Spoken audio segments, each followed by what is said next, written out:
सरकार ये हरियाणा की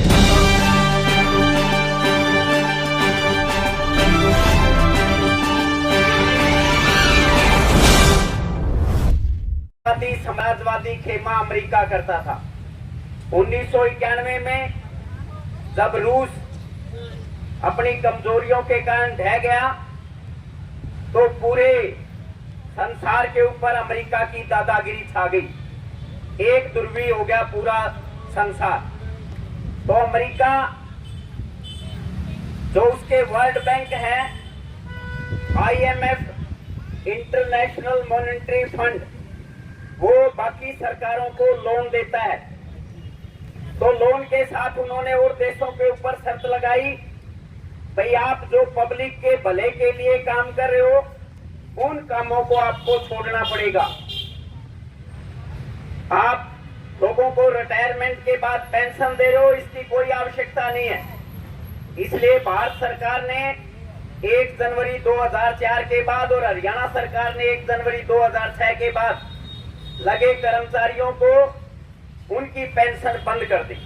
वो कहते हैं भाई कोई ये भी आवश्यकता नहीं है लोगों के भले करने की, इनसे पैसा ले, बहुत कम पेंशन दो इनको। इसलिए सरकारों ने उनके दबाव में ये बंद कर दी। हम कहना चाहते हैं उसका कोई फायदा नहीं है नई पेंशन स्कीम का।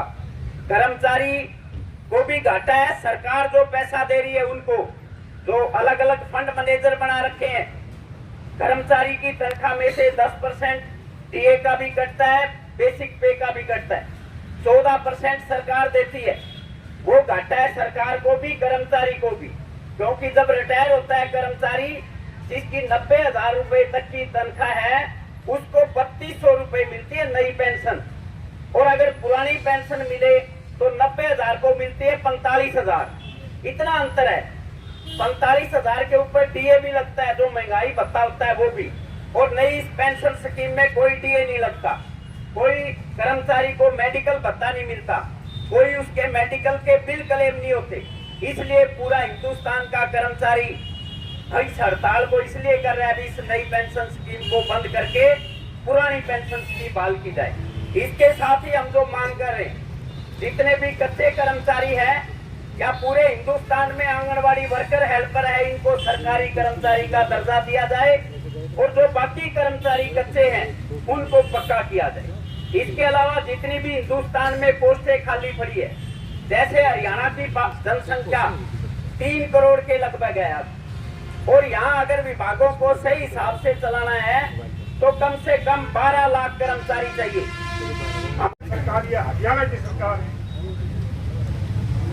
हरियाणा सरकार एक तरफ तो ये नारा दे रही है बेटी पढ़ाओ बेटी बचाओ, दूसरी तरफ इतनी निकम्मी सरकार हमारी बहन बेटियों को आज ये सड़कों के ऊपर लाके खड़े करने का काम किया है। ये बेचारी जितनी तनख्वाह मांगती है 700, 900, 1200, इनसे अच्छी मजदूरी दिहाड़ी को जो ब्याह शादी में जो काम करती है, बर्तन मांगती है, वे ले जाती है ना, इनके पास कर्मचारी का दर्जा।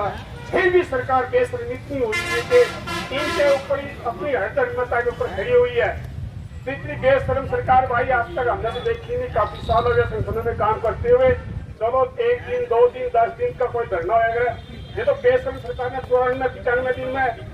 मैं एक विश्वास दिलाऊं बहनों को कि भाई जीत आपकी निश्चित है, इस बात में कोई दो राय नहीं। जिसने जितनी कुर्बानी करी उसका खून उतना ही रंग ले आया है। आपके खून में जो रंग चढ़ने का काम हो रहा है। सरकार को शर्म आ रही है कि हम इनको मनाए तो मनाए कैसे, पैसे भी देगी, आपको कर्मचारी का दर्जा भी देगी, आपके साथ बातचीत भी करेगी, लेकिन वक्त का थोड़ा सा तकाजा, भाई हौसला ना तोड़ दियो, कदम में हौसला तोड़ दो। और भाई हमें काफी अपनी अधिकता आपकी नौकरी, कोई संगठन में कोई एजुकेशन, कोई लड़ाई या संघर्ष करना होता है।